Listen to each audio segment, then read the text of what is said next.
Okay, बहुत ही आसान तरीके से रिफ्रैक्शन थ्रू अ प्रिज्म मैं आपको समझाने वाली हूँ, जहां पे सिर्फ सबसे पहले आप पिक्चर समझो, इसका डायग्राम समझो, बनाना कैसे है, सारा कॉन्सेप्ट आपको एक डायग्राम में समझ में आ जाएगा।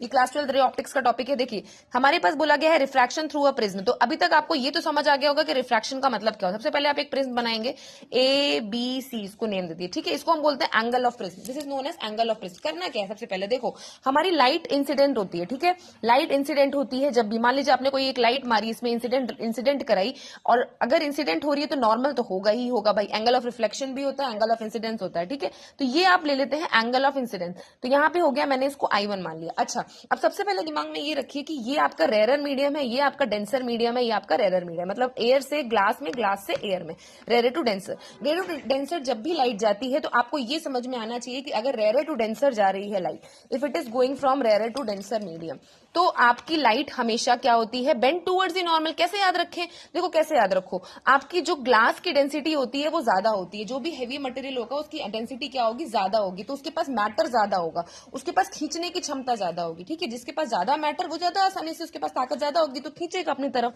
तो मान लीजिए आपका नॉर्मल है, ठीक है। अच्छा, अब ये लाइट यहाँ से इंसिडेंट हुई, तो आप मुझे ये बताइए, डेंसर मीडियम है, ग्लास की डेंसिटी ज्यादा होगी, मैटर ज्यादा होगा, इसकी प्रॉपर्टी होगी कि इसको खींचे, तो लाइट को ये अपनी तरफ खींचने की कोशिश करेगी, तो ना कि ऐसे जाएगी, तो हम इसको ऐसे बना देते हैं, ठीक है। This is known as a ray which is parallel to the base. अब देखिए, तो ये आपका एक एंगल बन गया जिसको मैं बोल दे रही हूँ R1, ठीक है। अच्छा, अब ये जब लाइट यहाँ पे इंसिडेंट हुई, अब इसको मैं फिर से एक लाइट रे मान रही हूँ, रिफ्रैक्टेड रे मान रही हूँ, जो कि अब इसको क्या करना है, हमें यहाँ पे एक और नॉर्मल बनाना है।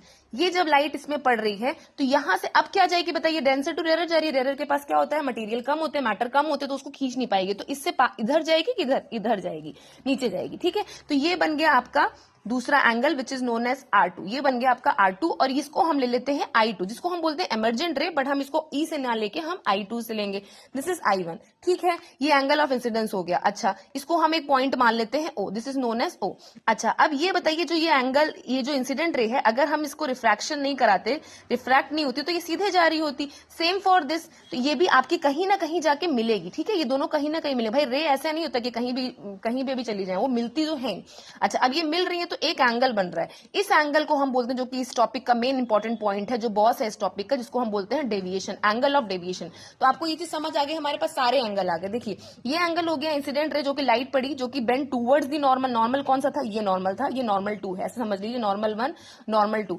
इसमें जब आपकी लाइट गई तो बेंड टूवर्ड्स दी नॉर्मल, और यहां से आपको एक एंगल मिला R1, यहां से मिला R2। हम प्रूफ क्या करने वाले हैं, हम प्रूफ ये करने वाले हैं कि जो आपका एंगल ए होता है ना, वो R1 प्लस R2 होता है। वो कैसे होता है, वो अभी हम प्रूफ करेंगे नेक्स्ट वीडियो में।